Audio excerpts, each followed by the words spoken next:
So everywhere I go, I buy real estate, part of generational wealth, something that I can pass down to my children's children. Is everywhere I go, I buy assets.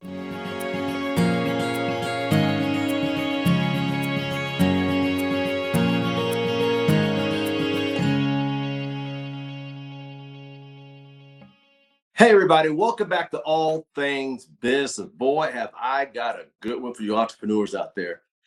I've been knowing this young man, how many years? 10, 12 years or better. So we'll talk about that a little bit. But Anthony Quire is with us today, and he's out in the Kentucky area. He owns 7 mobile home parks, and he just started adding on subways. He actually got 8 subway stores he owns as well.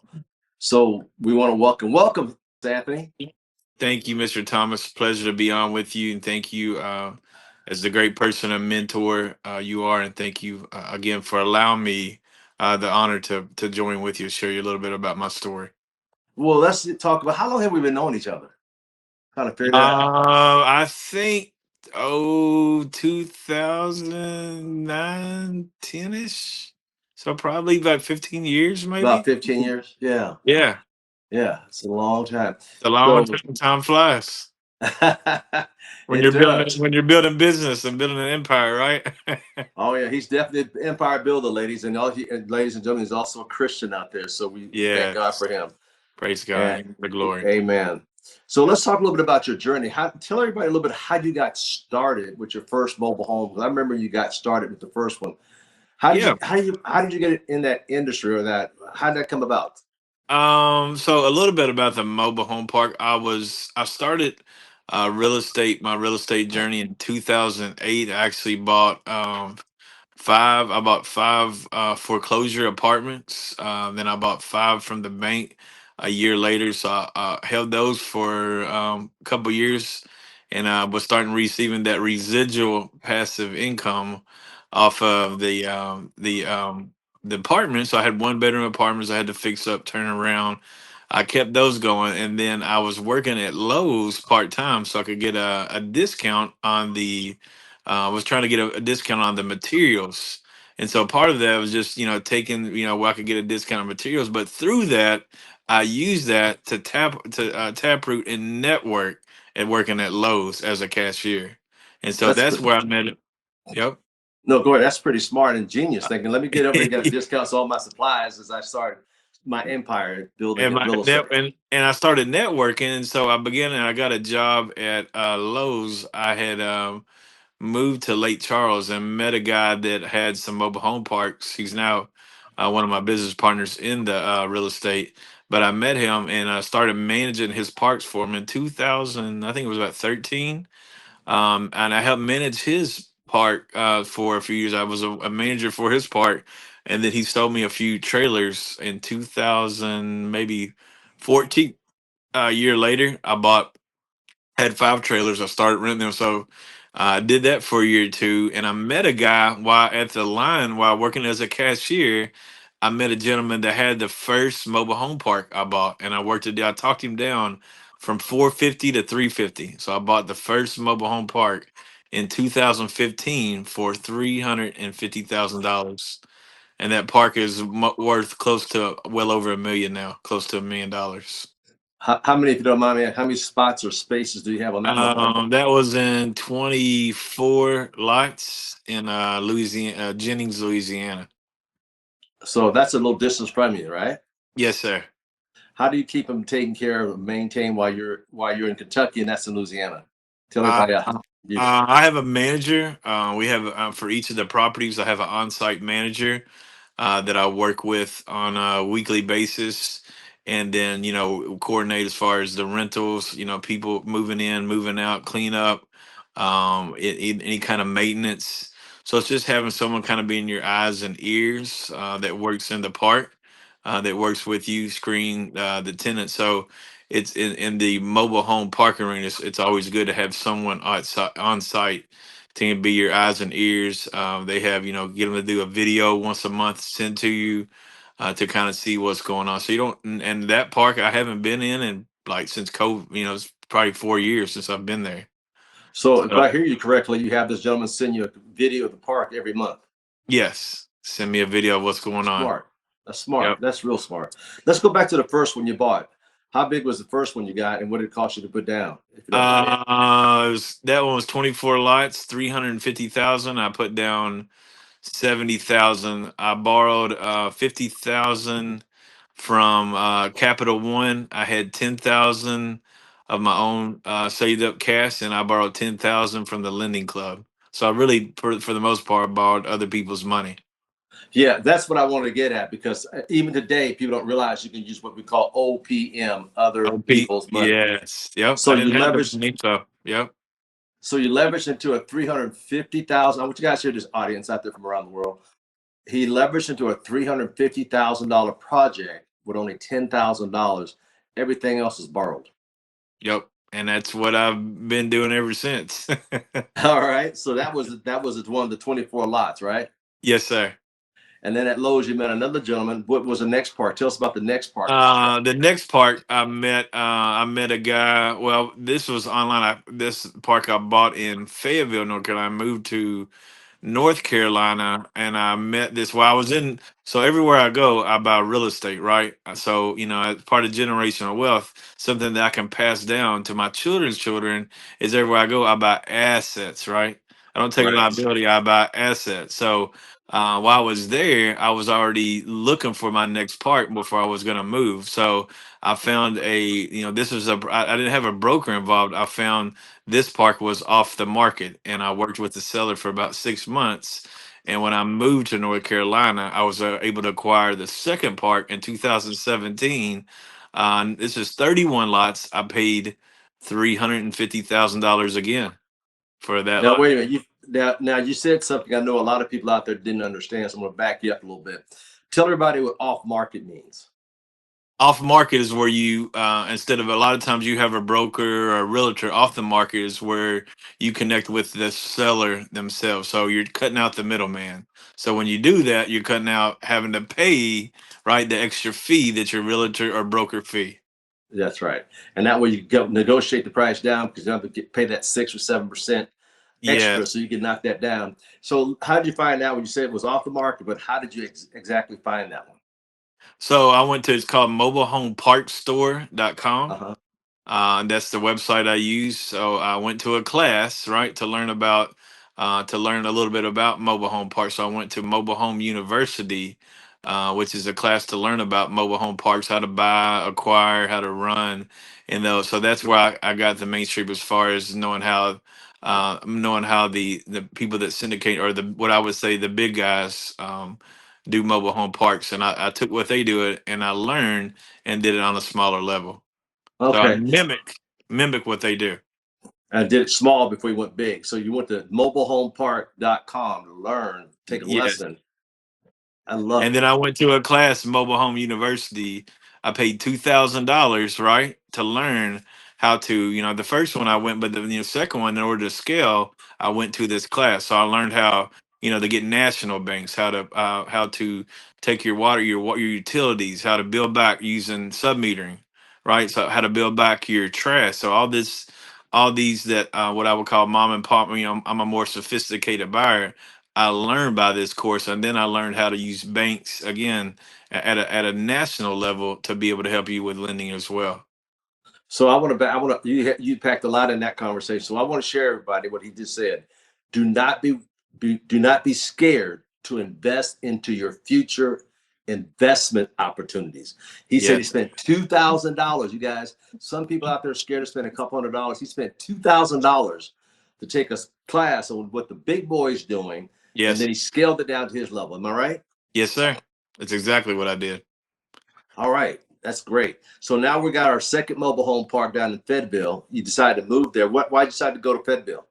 I've had family there. I was in Okay. Louisiana, but there's also the opportunity for business. So I learned in Fayetteville, which is the three when you're looking at in mobile home park, the sector, you're looking for that if it has a hospital, if they have the military, and if they have universities, right? If they have a hospital, because jobs, military, obviously jobs. Fort Bragg is the biggest base in the United States, and then they have a medical facility. They have Cape Fear, and they have the VA as well. So if you have those three usually in place in 100,000 metro, 100,000 people in a metro area, you're pretty good to go on a mobile home park. It's gonna be a park that is going to increase in value and it's going to cash flow.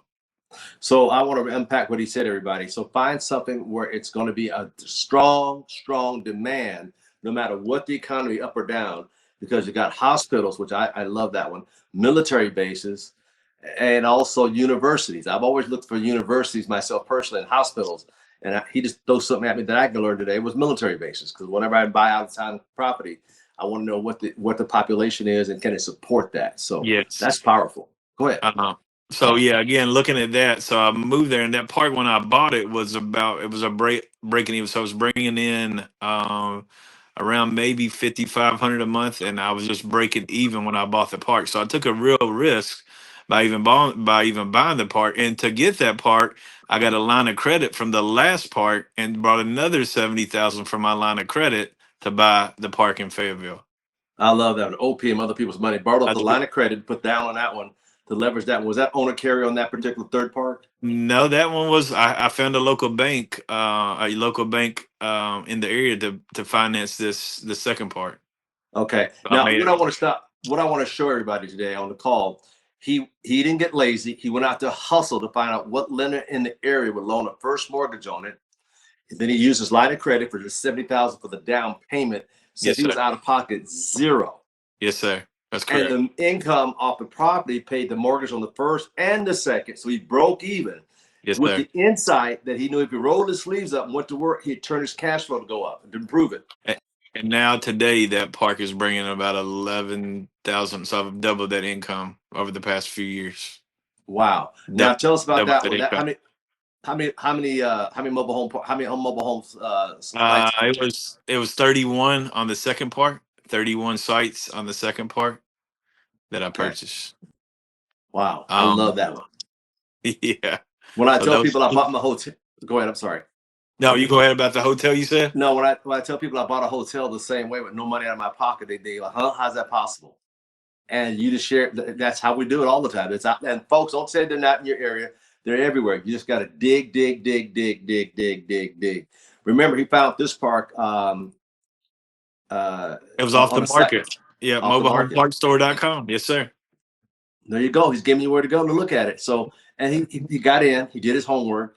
He knew he Yep. could turn the park around. He run his numbers. He ran numbers, numbers, numbers. Looked at every possibility, and pulled the trigger. This will pay for the mortgage first. The second mortgage, enough to pay both of them back. So, Yes, sir. continue on. So, you had that one. You still have that one today. I take Yes, it. sir. I still have that one today. So I turned that around. Again, got it profitable. And then I bought my third part. I think it was during COVID there in 2020. I bought another park in I actually bought two. I bought one park in Fayetteville, no, one park in another park in Kentucky, right where I'm from. I'm from Shelbyville, Kentucky. So I bought another 31 lot park. Then this was more stabilized, right? It was more cash flowing in Springfield, Kentucky. I paid 500,000 for it, for that in 2020, and then which I had another line of credit from the other part that I had. And then I bought another. I think for those that part, I sold the apartments, and I made $100,000 from those apartments, which was the down payment, right? The down payment for the part that I paid 500,000 for. So you sold the beginning units that you had for the down payment for the $500,000 park. So so those payments for the $500,000 park in Springfield, Kentucky. That park was pretty stable at the time, but again, I think it was around seven, and I've raised the rents per month about another. It's over 10,000 a month that park brings in now because I've raised a lot rents, build back the trash, right? So these are ways to help your NOI, your net operating income. So I've increased my net operating income to around between 3 and 4 grand a month. Yeah. Now tell everybody what you mean by buyback, because I don't know a lot of people don't know what that means out there listening. They're new to investment at this level. They used to, and Oh, trailers? so what happens when when on commercial real estate, you want to try to as much as you can get the level get for the ownership the tenants you want to make them responsible. So a lot of times when you take over properties within mobile home parks, RV parks, in those space, a lot of times the owner itself is paying trash, they're paying the water, sometimes they pay cable, but to make the tenants responsible, you want to put back some of that responsibility on the tenants, which in turn helps the money that's going into your pocket.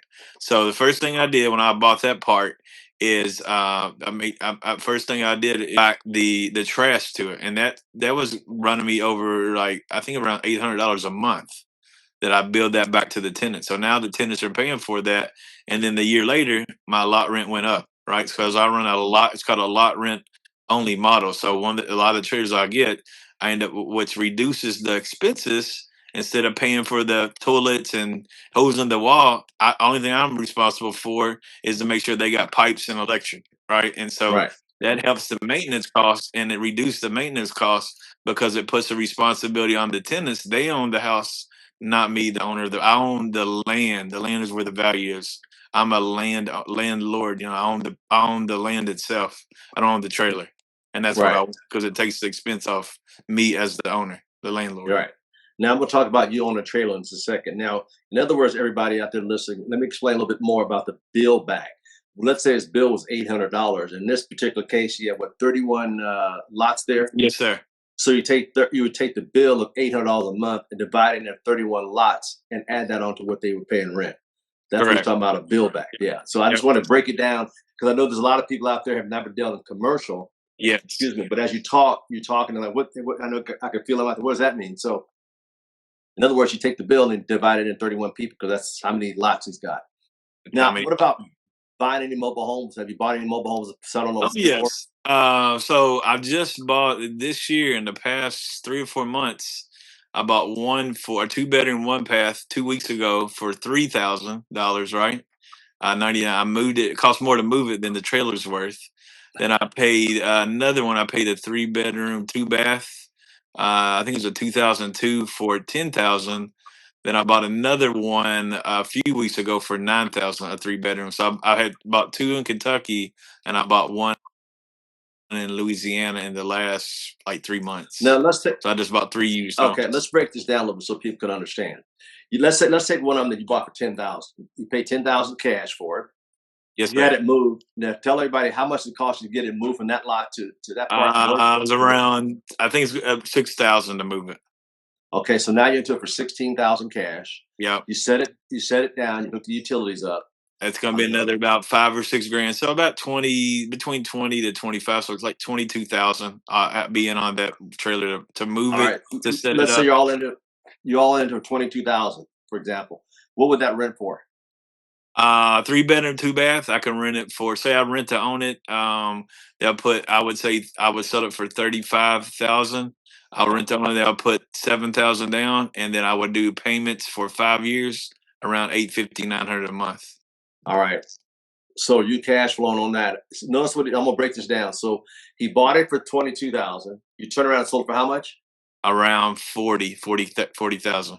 40,000. And they came in with how much? 7 grand down. 7 grand So it down. still owed you 32,000. Yes, sir.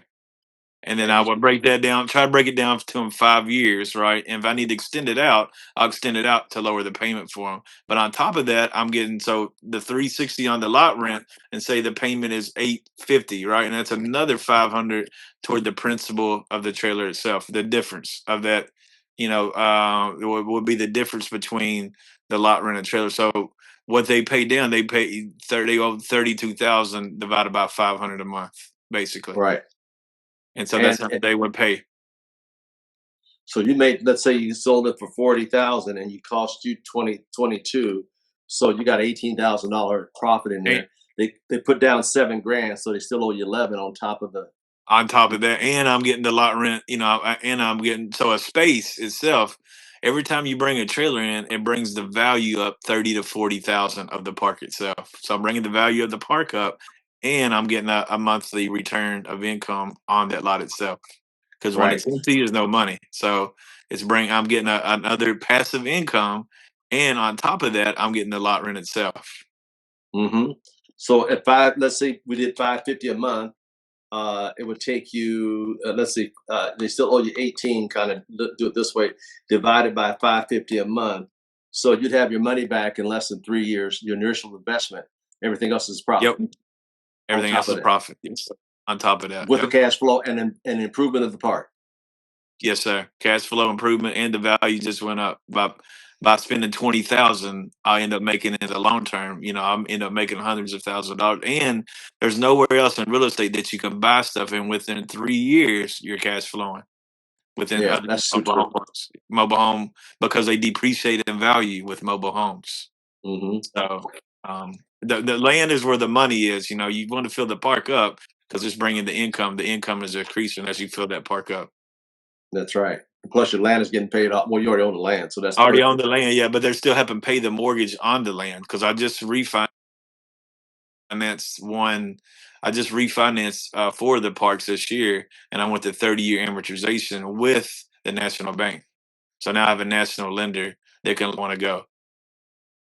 Now, let's talk about lending, for example. We have local lenders, and then let's talk about, since you started that, you build it up to now you got international lenders that will lend you anywhere coast to coast now, because Yes, once you sir. build that credibility up. So let's talk about a little about that. Tell us about your first couple of lenders. You know, if you know. So generally when you're starting out, like when you're the first part, so here's why I got smart. The first part, I used the lender. So I took another loan on from the owner that I bought it. So I used it was United Bank or Hancock Whitney at the time in Louisiana. So I found that they can use the owner said, yeah, they'll take you on as the new owner, and I used that local bank. Now when I moved to North Carolina, I found a bank. I just called around for 3 or 4 months, calling different banks until I found someone. I think it was United Bank at the time, and they're the one that lend the money on the 350,000. Right, so I Hold, use the hold it local right, banks. hold it right there. Notice what he said, folks. He called around for 3 or 4 months. He didn't call one bank, two bank, three bank, four banks. How Call it until I doesn't got a work. yes. But I want the audience to understand. You were adamant about. I know I'm gonna find somebody. I got to keep making these calls. I called until I got a yes. That's what I did. Call I until you didn't got a take no. yes. I didn't take no for an answer. I Yes. called until I got a yes. Yes, sir. All right. I So then learned you that did what you from had to do there. Continue on. And so from there, the third park in Kentucky, I found a local lender there. I called around again to find a local lender, and I found a local lender called the People's Bank in Taylorsville, and this was association. So I think my dad knew of a lender, knew this lender, so I called him, and through credibility, I was able to do a loan with the People's Bank for the two parks in Kentucky that I bought. So I bought those two parks in Kentucky with the credibility I had from another lender. Now, right there. How much was the first loan on the one in Kentucky from People's Bank, and the second? What was the Uh, dollar amount? so the first one was 500,000. Five That hundred was thousand. 31 lots, and I put I think it was around 90,000 down. Which the property that I sold the property the ten studio apartments I sold and made the 100,000 was a down payment for that. And let me tell you another inside. The fourth property. So I bought a property with my father. I paid 75,000 cash for a fourplex, and we fixed it up, and the value is worth about 400,000 now, right? And so I took that value. I'm giving my dad the monthly income off of it because I want to help my dad make sure he has the income, monthly income, like a retirement, right? So help my dad with the retirement. He's making around 3,000 a month off this fourplex. I leveraged that property as equity on the park that I paid, a 15 lot park. I paid 330,000. No money out of my pocket again. I leveraged another property, and then I've just refinanced and took that property off now. All right. You have a lot to unpack here. So let's go back. So one loan they got from the bank for 500,000. How much loan from the bank on the second property? 330. So Sure. almost $850,000, folks. The Yes, bank sir. lent them on two separate properties. Yes, Now sir. you may not have got what he said. He said he leveraged with equity. Let me explain what that means. He made a note against his property and said it's an IOU. and gave it to the buyer. Say, here, take this notice down payment. Yes, sir. That's what he did. So here again, he didn't have to come up with any money. So let's say, for example, it's worth $500,000, and let's say he only owe 100,000. Let's see. So he wrote a note for a couple 100,000, still equity in it, and gave him an IOU to buy the other property. And they got, I'll take that. Now, why do you think people do that? Because it's security. If he Yep. doesn't pay, they still got their property and take his property. So Yep. continue on. And so recently, I think I got the loans down to 650 on both of those parks. I refinanced them with the same bank to a 20-year amortization, 5 year, it adjusts based on the prime. But in doing that, I got a $200,000 line of credit. Why? Because the value of both of those parks went up. The one in Springfield's worth $1 million, the other one's worth 4. So I got 1,400,000, and I only owe 600,000. So I've got almost 800,000 of equity. And now let's go back. There's a lot to unpack there too for a lot of people, because a lot of people, this is a second level investment. Actually, most people don't get to the second or third level we're talking about today. That's why I'm slowing it down so you guys can understand around the world. So what he actually did, he had the first property and he went back to the same bank. Number one, he's got a relationship with them. Yes, sir. The value of the property went up. The bank saw security. They got security. And number two, he pays well. So he's a good open client to go back in and refinance. Let's talk about that refinance for a second. How did you? Okay, tell us about the first, second. So on the refinance. So the reason you do refinances is you try to either get cash back, or get cash that you can put on another property, or like me, I just got a line of credit which I can use to buy another property, right? So you get that property back, but as the rents go up, the tenant is still the tenants are still paying the difference, the mortgage, as the rents are going up. And so I refinance it. It rents, it's wash, rinse, and recycle. And so you continue to pay that, and then at some point, if you want to sell it, you would pay it off. It still is going to be under what the value of the property when you go to sell it. Let's go back to that 1.4 million. Was that a blanket loan or just single loan of one property? So the 1.4 million was the appraisal value. I only owed 600,000 on both of them to get on both of them, 650,000, because I paid them down. Okay, so they gave you the line on two properties, rather than a blanket loan. So it's flat. Okay.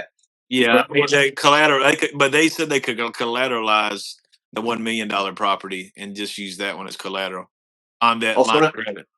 So they only collateralize one property for the 1.4. The line of credit, yes, line of credit. So let's explain to people out there listening with a line of credit. In other words, he has a checkbook and maybe even possible credit card checkbook from the bank that says he can go up and spend up to $1.4 million to buy something else. Well, they give me 200,000 on the line of credit of 200,000 that I can go get another property. Use that money for whatever I need it for. $200,000 line of credit. I'm sorry. Actually, I got a $200,000 line of credit. I can use that for anything I want. Okay, there you go. Revolving line of credit. Anything I want to buy. It's this moment I pay it back. But again, I used collateral and used the equity to get that line of credit from the property. That's right. And all the money he refinanced, by the way, here's another tip for you guys. Anytime you use refinance money, it's tax-free money. Yeah. Tax-free.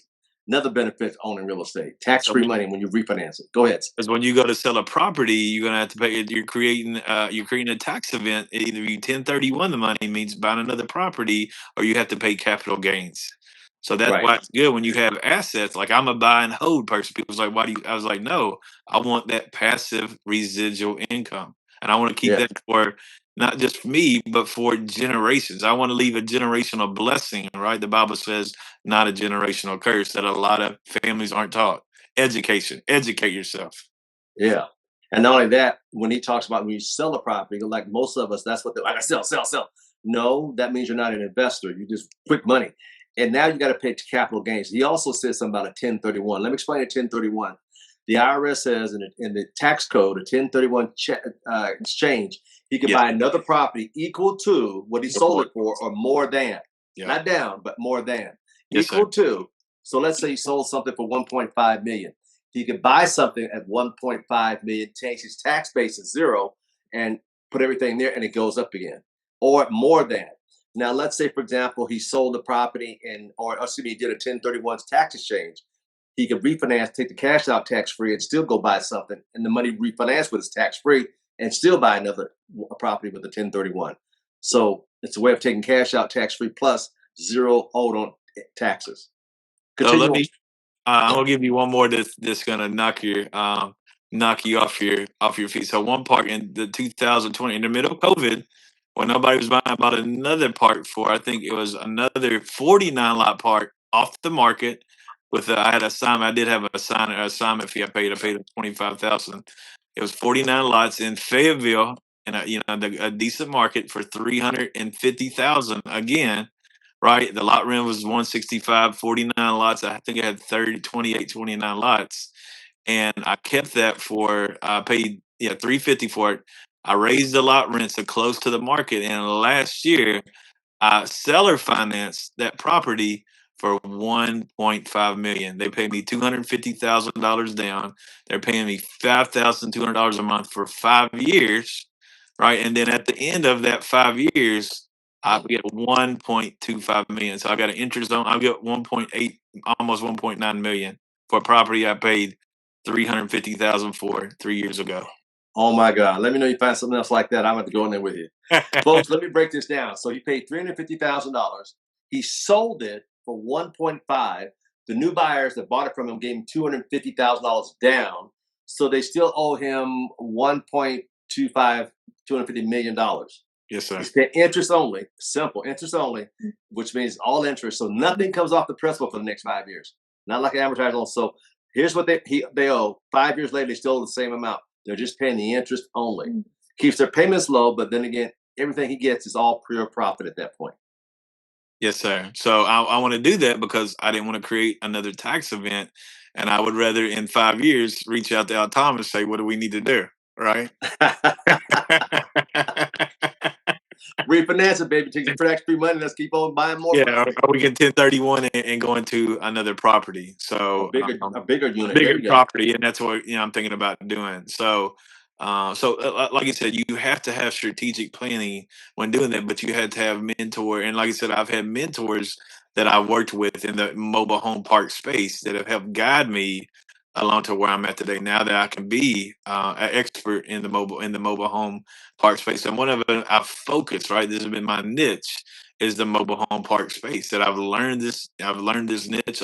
I've learned the ins and outs, the numbers, the behind the scenes, how to manage, how to deal with brokers, how to deal with tenants, how to deal with bankers. And right, it's developing relationships and putting your faith and trust in God in the meantime, and seeking him and watching what he adds to you if you put him first. Mm-hmm. Now let's switch over to the how do you get into Subway stores? I mean, So let's switch over because you got 8 of them now. Let's talk about the first one. So it's kind of crazy. So I went into Subways about 4 years ago, 4 years ago, and the spirit spoke to me, and I was eating there, and I've already in affordable housing, so in the back of my mind, I was like, maybe affordable food, and so I looked at Subway because did the research, and found that this was a franchise for a low entry that you could get into, right? And so the spirit spoke to me when I was in it one day and said, "You're going to own this Subway, right? I've never owned a restaurant." And so I went to the manager in a few months, and I finally found the owner who owned the two Subways.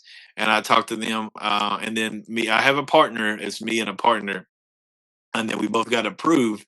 He said, well, the lady that interviewed said, y'all the first ones that walk off the streets, and now you own Subway, because we never owned a Subways itself, right? I never ran a Subways. I walked off the streets, and now we got into Subways. So you got your first one.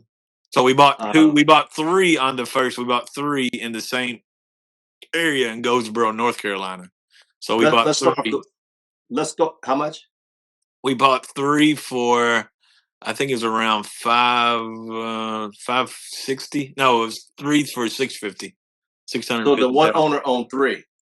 Two different owners. So I had two owners. One owner owned two stores. The one that I walked into, then another owner, because we got an SBA loan on the loans. Our All right. three stores. Let's go back. Let's talk about the first one. So you wouldn't have got the first one. Owner We bought finance. three together on the first one. So it was There was the two from that owner and another owner. We closed on those together. So it's three at one time. Okay. So he would have got an SBA loan. It's a government loan, folks who don't know what SBA loan. It's an It's a SBA government loan backed for loan. small businesses. Yeah.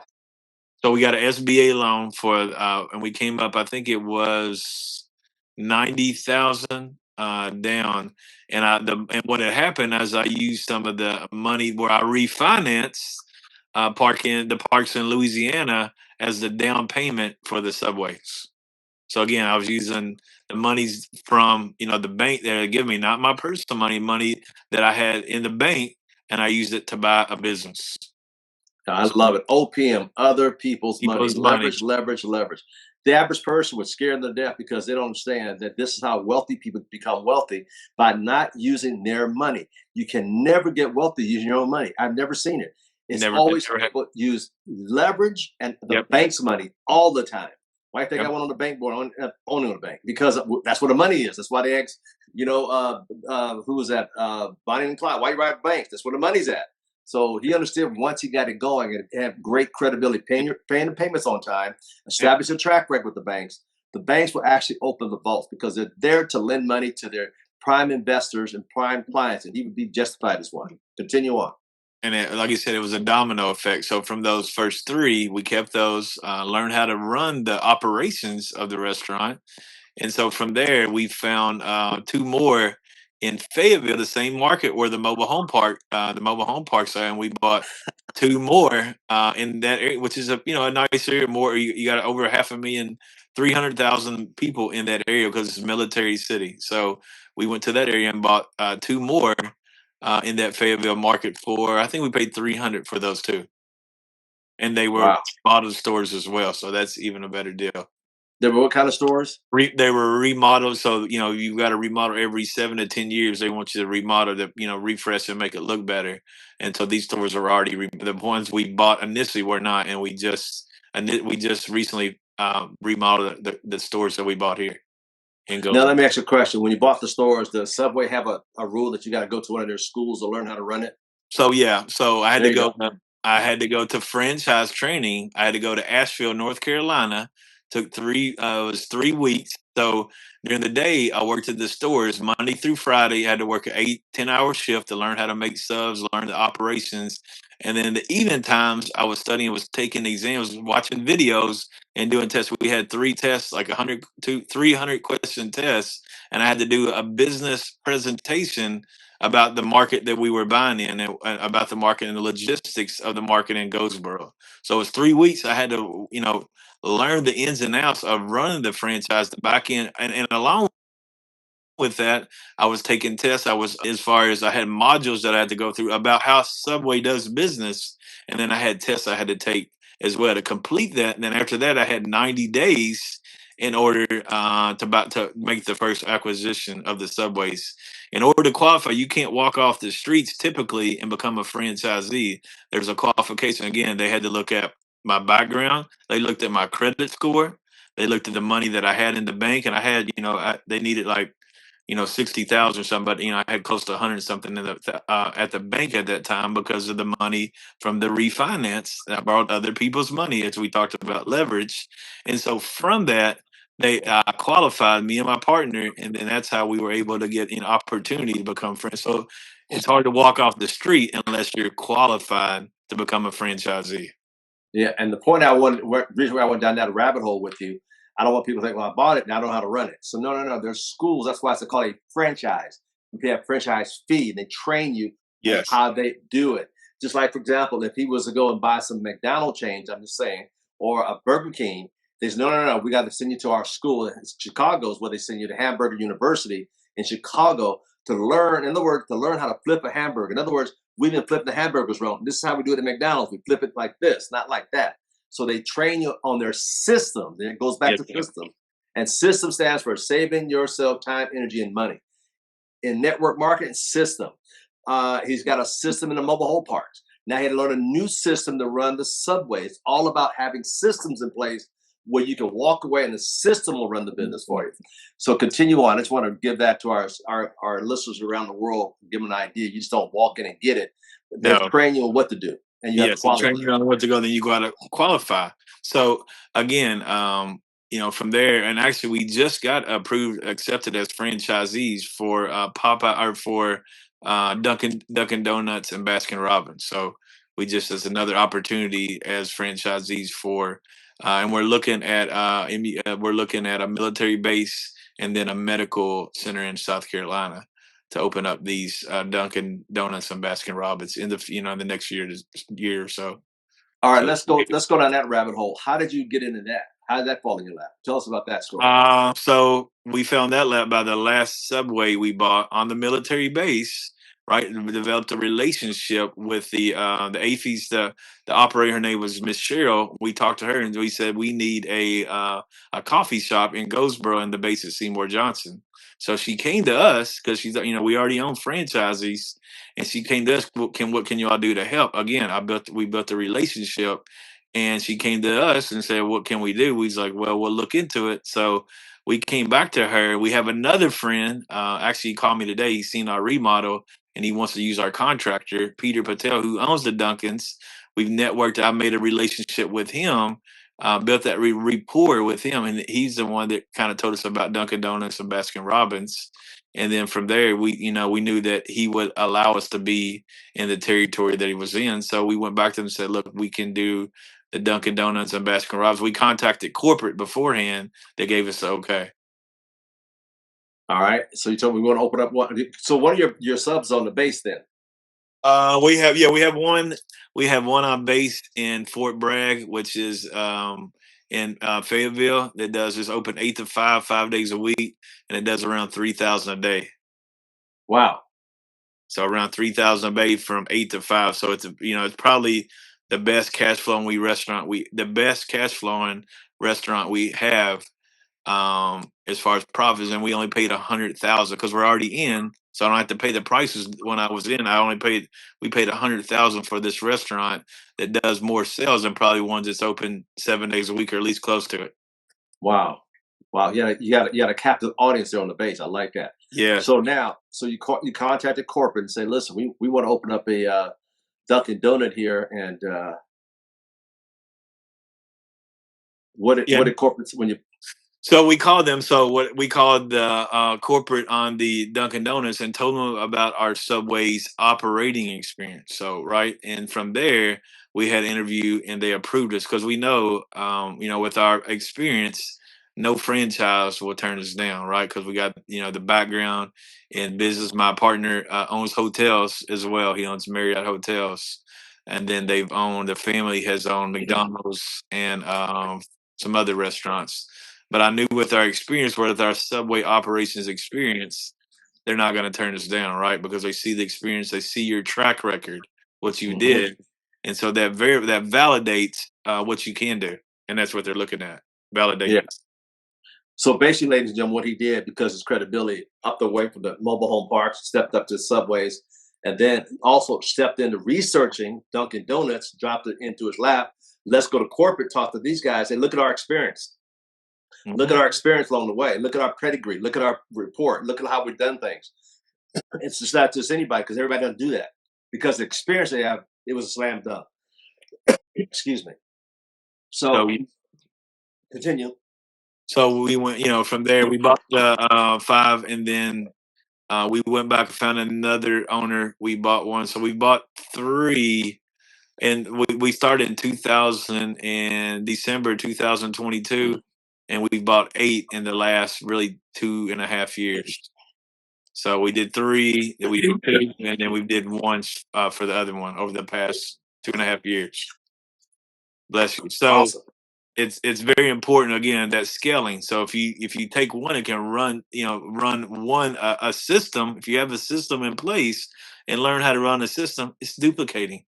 It's called the law of duplication. If I take one, I know I can do well with that. Why not do the same thing? I'm just doing this, repeating of what I just did. That Rinse system and is in repeat. place. Rinse and repeat. There you go. Now, so let's go back to the Dunkin'. We're left up there. When is that going to come out?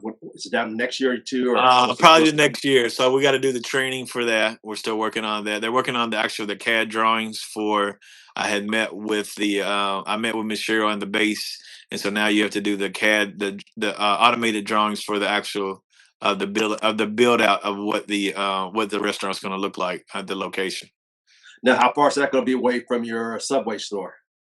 It'll be within a couple miles, so in the same city. Okay, Yep. but that's not going to be on base though.